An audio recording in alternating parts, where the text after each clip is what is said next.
আসসালামু আলাইকুম। সবাইকে বাংলাদেশের ডেন্টালের অন্যতম বৃহৎ অনলাইন প্ল্যাটফর্ম বিডিএস এডুতে স্বাগতম। আমি মোহাম্মদ জাবের বিন ফয়সাল, মেন্টর বিডিএস এডু।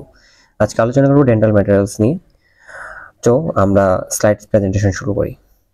প্রথমে দেখো যে ছবিটা দেখা যাচ্ছে সেটা হচ্ছে ট্রে। এখানে দেখো একটা ট্রে ছিদ্রযুক্ত আর একটা ছিদ্রবিহীন। যেটা ছিদ্রযুক্ত ট্রে সেটাকে বলা হয় পারফোরেটেড ট্রে, আর যেটা ছিদ্রবিহীন ট্রে সেটাকে বলা হয় নন পারফোরেটেড ট্রে। এটা আপার জোর জন্য একটা পাওয়া যায় এবং লোয়ার জোর জন্য একটা করে পাওয়া যায়। এটার ইউজটা কি? এটার মেইন ইউজটা হচ্ছে মেকিং ইমপ্রেশন। আমরা যখন ইমপ্রেশন নিই তখন আমরা এই ট্রে ইউজ করি। সেকেন্ড স্লাইডে আছে ডেঞ্চার। এখানে দেখো একটা পার্শিয়াল ডেঞ্চার আছে। আমরা কিন্তু পুরো জোর জন্য এখানে কিন্তু ডেঞ্চারটা বানাই নাই, যেহেতু আংশিক ডেঞ্চার বানাইছি, তার মানে এটা কি পার্শিয়াল ডেঞ্চার। এটার ব্যবহারটা কি? Replacement of missing teeth. যদি আমাদের কোনো দাঁত মিসিং থাকে, যদি কোনো কারণে ভেঙে যায় বা হোয়াটএভার দাঁত যেমনি হোক, যদি কোনো কারণে লস হয়ে থাকে, তখন সেখানে আমরা রিপ্লেসমেন্টের জন্য এই মিসিং টিথের রিপ্লেসমেন্টের ক্ষেত্রে আমরা ডেঞ্চারটা ইউজ করে থাকি। এরপরে সেপারেটিং মিডিয়া। এখানে দেখো সেপারেটিং মিডিয়ার মধ্যে বিভিন্ন প্রকারভেদ আছে। আমরা মেইনলি যেখানে যেটা দিছি সেটা হচ্ছে কোল্ড মোল্ড সিল। কি কোল্ড মোল্ড সিল?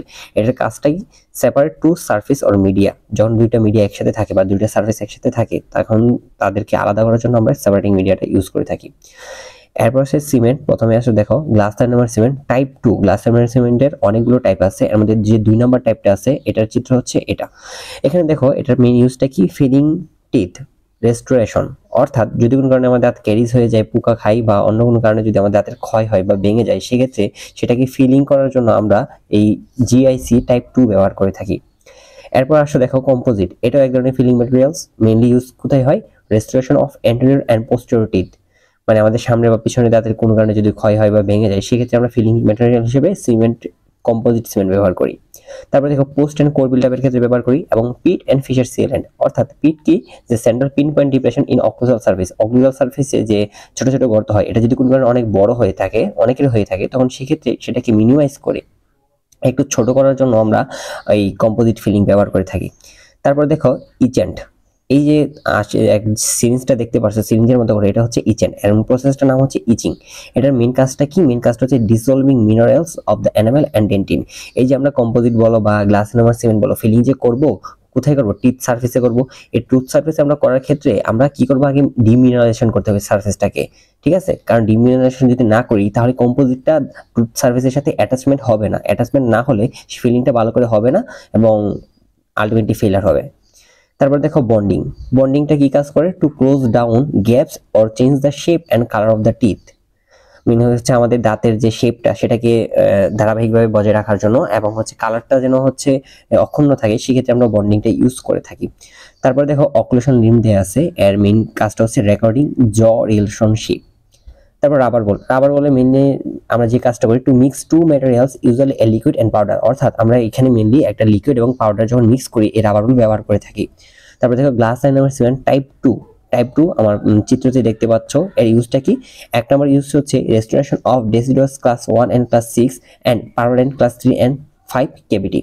অর্থাৎ বাচ্চাদের ক্ষেত্রে টাইপ 1 এবং টাইপ 6 এর ক্ষেত্রে, হ্যাঁ, এবং বড়দের ক্ষেত্রে বা পার্মানেন্ট টিথের ক্ষেত্রে টাইপ 3 এবং 5 এর যে ক্যাভিটি রেস্টোরেশন, এই ক্ষেত্রে আমরা কি গ্লাস নাম্বার টাইপ 2 ইউজ করি। তাছাড়া কোর বিল্ডআপের ক্ষেত্রে এবং ক্যাভিটি লাইনার হিসেবে আমরা কি গ্লাস নাম্বার টাইপ 2 ব্যবহার করে থাকি, ঠিক আছে?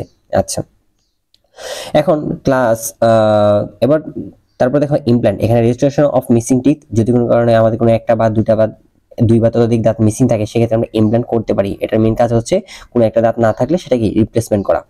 তারপর দেখো inlay and onlay. Inlay is place inside a cavity whilst the onlay replaces the cusp tips of the tooth. অর্থাৎ আমার টুথের ঠিক সেন্টার বরাবর যদি কোনো কারণে সেটা ভেঙে যায় বা তোমার ক্যারিজ হয়, সেক্ষেত্রে আমরা ইনলে ইউজ করি। আর যদি আশেপাশের সারফেস বা একদম বর্ডার বরাবর সেটা যেই কাজটা যদি আমরা করে থাকি, তাহলে সেটাকে আমরা কি বলবো? অনলে বলবো। তারপর দেখো এখানে আমার ওভারঅল একটা ব্রিজে কি কি পার্ট এখানে সবই দেয়া আছে, ঠিক আছে? এরপর আসো ব্রিজের মেইন ফাংশনটা কি? Replacement of missing teeth. এখানে দেখো আমাদের যতে উপরের চিত্রটাতে দেখো একটা দাঁত মিসিং। তো একটা দাঁতকে মিসিং, এটাকে ফিলিং করার জন্য আমরা কি করব? ব্রিজ ব্যবহার করব। ব্রিজ ব্যবহার ক্ষেত্রে যে দাঁতটা নাই তার ডান এবং বাম দুই পাশের দাঁতটাকে পিলার হিসেবে ব্যবহার করে যে দাঁতটা মিসিং আছে সেই দাঁতটাকে আমরা কি ব্যবহার করব, ঠিক আছে? এভাবে আমরা কি ব্রিজ তৈরি করি। এবার আসো গ্লাস নাম্বার টাইপ 1। আমরা টাইপ 2 পড়ছিলাম কি রেস্টোরেশন হিসাবে, আর টাইপ 1টা কি লুটিং এজেন্ট হিসেবে কাজ করবে for inlay and অনলে and crown. এই টাইপ লুটিং আমরা কোথায় কোথায় ব্যবহার করব, যখন ইনলের কাজ করব, অনলের কাজ করব এবং ক্রাউন বানাবো, সেক্ষেত্রে আমাদের গ্লাস এনামার সিমেন্ট টাইপ 1 ইউজ করতে হবে। তারপর দেখো calcium hydroxide cement. Calcium hydroxide সিমেন্টের মেইন এটা দেখো একটা ক্যাটালিস্ট হিসেবে পাওয়া যায়, একটা বেস হিসেবে পাওয়া যায়, দুইটা একসাথে মিক্স করে আমাদের ইউজ করতে হয়। এবং রিসেন্টলি কম্পোজিটের মতো সিরিঞ্জ আকারেও আমরা ক্যালসিয়াম হাইড্রোক্সাইড সিমেন্ট পেয়ে থাকি। এর মেইন ফাংশন কি, restoration of pulp protection, direct and indirect pulp capping. আমাদের পাল্পের প্রোটেকশনের জন্য, পাল্পের লেয়ার যেন অক্ষুণ্ণ থাকে, সেক্ষেত্রে আমরা কি ক্যালসিয়াম হাইড্রোক্সাইড ইউজ করে থাকি, এবং পাল্প ক্যাপিং এর জন্য এটা ব্যবহার করে থাকি। এবং ইন্টারক্যানাল মেডিকেমেন্ট, বাইবাতে এটা অবশ্যই স্যাররা ধরে যে ইন্টারক্যানাল মেডিকেমেন্ট হিসেবে আমরা কোন সিমেন্টটা বা কোন সলিউশনটা ব্যবহার করে থাকি, সেটা কি হবে, ক্যালসিয়াম হাইড্রোক্সাইড সিমেন্ট। এবার আসো হার্ড প্লাস্টার। তোমরা হয়তো বা দাঁতের মডেল যারা ফার্স্ট ইয়ারে আসছো বা সেকেন্ড ইয়ারে দাঁতের বিভিন্ন মডেল দেখে থাকবে, এর মধ্যে হলুদ রঙের মডেলগুলো সবচেয়ে বেশি দেখো। এইটা হলুদ রঙের মডেলটা কি দিয়ে বানায়, হার্ড প্লাস্টার দিয়ে বানায়। হার্ড প্লাস্টারের কাজটা কি, to fabricate preliminary dental cast for diagnosis purpose and to design treatment plan. অর্থাৎ যখন কোনো একজন ডেন্টিস্ট কোনো একটা মানুষের দাঁতের আঁকাবাঁকা দাঁত সোজা করা বলো, বা কোনো একটা দাঁতের আলটিমেটলি ডায়াগনোসিস করার ক্ষেত্রে একটা পেশেন্টের যদি ক্রাউন বলো বা ব্রিজ বলো, যে কোনো একটা কিছু বলো না কেন, সেটা ঠিক তার দাঁতের মেজারমেন্টটা নেওয়ার জন্য, পেশেন্টের দাঁতের মেজারমেন্টটা নেওয়ার জন্য ডায়াগনোসিস পারপোসে আমরা এই হার্ড প্লাস্টারটা ইউজ করে থাকি। ঠিক আছে, সোজা কথা ছাঁচ নেওয়ার জন্য আমরা হার্ড প্লাস্টারটা মেইনলি ব্যবহার করে থাকি। এরপর দেখো অর্ডিনারি প্লাস্টার। অর্ডিনারি প্লাস্টারটা কখন ব্যবহার করা হয়, আমরা মেইনলি পড়ছি যে হচ্ছে আমরা এই যে দেখো হার্ড প্লাস্টারের ক্ষেত্রে আমরা কি করি, ইমপ্রেশনটা নিই, নেওয়ার পরে এই ইমপ্রেশনের যে মডেলটা হয়, মডেলের যে বেসটা তৈরি হয়, হ্যাঁ, এই বেসটা নেওয়ার জন্য আমরা মূলত অর্ডিনারি প্লাস্টারটা ব্যবহার করে থাকি। তাহলে হার্ড প্লাস্টার এক ধরনের প্লাস্টার, অর্ডিনারি প্লাস্টার এক ধরনের প্লাস্টার। হার্ড প্লাস্টার আমরা ওয়ার্কিং মডেল হিসেবে কাজ করি, আর অর্ডিনারি প্লাস্টার আমরা স্টাডি মডেল হিসেবে কাজ করে থাকি। এবার আসো আমরা যেটা পড়বো সেটা হচ্ছে এখানে মডেলিং ওয়ার্কস। কি মডেলিং ওয়ার্কস, এখানে টাইপিং মিস্টেক আছে, উপরে বিজি লেখা, সেটা এখানে হবে মডেলিং ওয়ার্কস। মডেলিং ওয়ার্কস গুলো দেখো এখানে হচ্ছে পেপার শিটের মতো পাওয়া যায়। কিসের মতো, পেপার শিটের মতো পাওয়া যায়। এন্ড মেইন ইউজ কি, টু মেক অক্লুশন ড্রিম। হ্যাঁ, অক্লুশন ড্রিমের ক্ষেত্রে আমরা ব্যবহার করি। অ্যান্ড 2 নাম্বারটা হচ্ছে কি, টুথ অ্যালাইনমেন্টের ক্ষেত্রে ব্যবহার করি। অ্যারেঞ্জিং আর্টিফিশিয়াল টুথ, আর্টিফিশিয়াল টুথগুলো আমরা মানে বানানোর জন্য এটা ব্যবহার করে থাকি। তারপর দেখো to make pattern for permanent denture base, denture বেসের জন্য আমরা কি এই মডেলিং ওয়ার্কসটা ব্যবহার করে থাকি। তারপর দেখো ইনলে কাস্টিং ওয়ার্কস, এগুলো হচ্ছে অনেকগুলো তোমার কলমের মতো শীট আকারে পাওয়া যায়। তারপর হচ্ছে একটা একটা করে স্টিকের মতো পাওয়া যায় আর কি। মেন ইউজ কি, কপার ব্যান্ড ইমপ্রেশন হিসেবে কাজ করবে। And making pattern for inlay onlay and crown pontics. Inlay onlay এগুলোর ক্ষেত্রে যে আমরা প্যাটার্ন বানাবো, এই প্যাটার্নটা বানানোর ক্ষেত্রে আমাদের কি ইনলে কাস্টিং ওয়ার্কস লাগবে। তারপর দেখো স্টিকি ওয়ার্কস। স্টিকি ওয়ার্কসটা কি, দেখি বোঝা যাচ্ছে যে স্টিক মানে হচ্ছে কি গাম, আঠালো জাতীয় পদার্থ। স্টিকি ওয়ার্কসটার কাজ কি হবে, joining metal part, joining broken model, temporary denture base. এগুলো যখন আমাদের মনে করো তুমি একটা পরীক্ষার আগে মডেল বানাইছো, কোনো কারণে মডেলটা ভেঙে গেছে, এখন তুমি কি সুপার গ্লু দিয়ে লাগাবে, হ্যাঁ সুপার গ্লু দিয়ে লাগাতে পারো, ওটাও এক ধরনের স্টিকি ওয়ার্কস।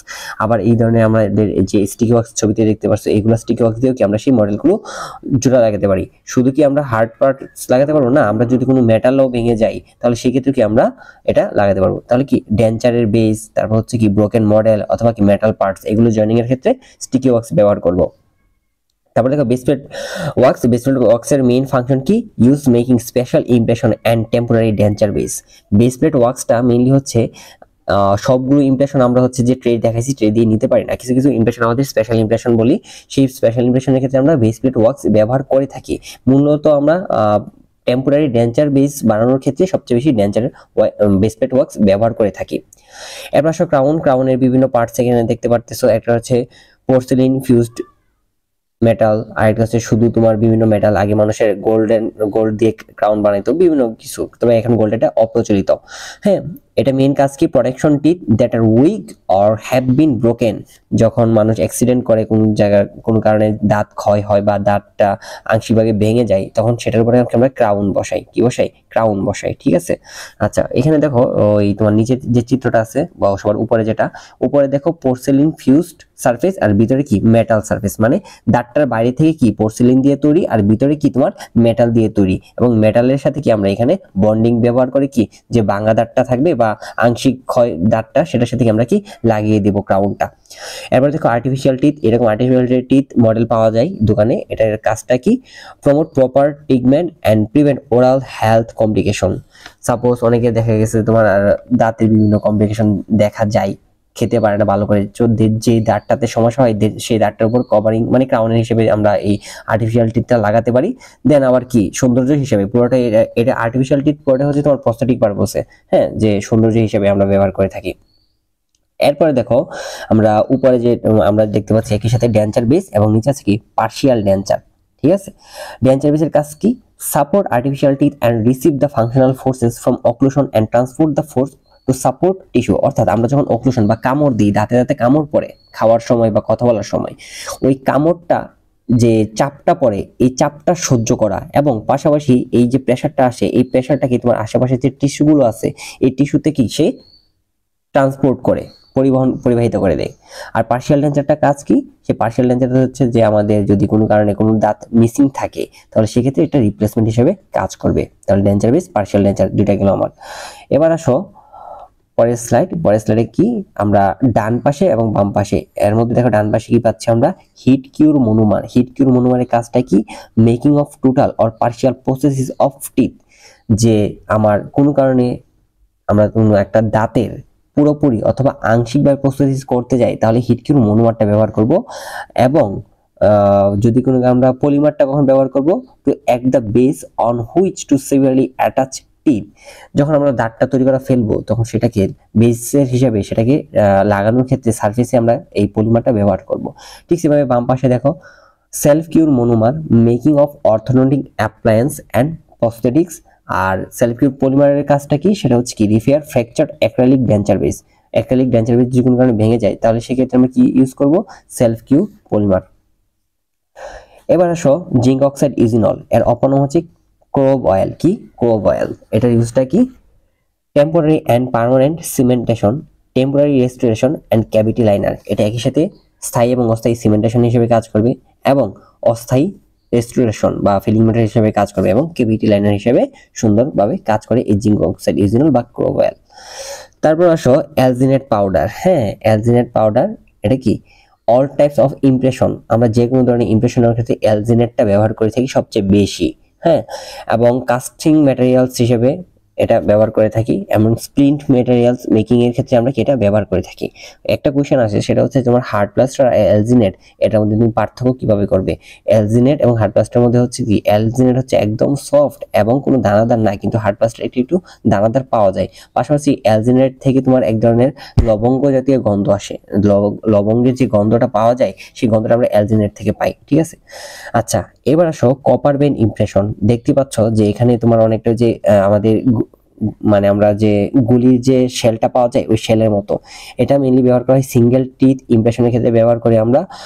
এখানে আমরা reliable, accurate and efficient impression পাই, মানে একদম নিখুঁতভাবে কোনো একটা দাঁতের ইমপ্রেশন নেওয়ার ক্ষেত্রে আমরা কপার ব্যান্ড ইমপ্রেশন ব্যবহার করে থাকি।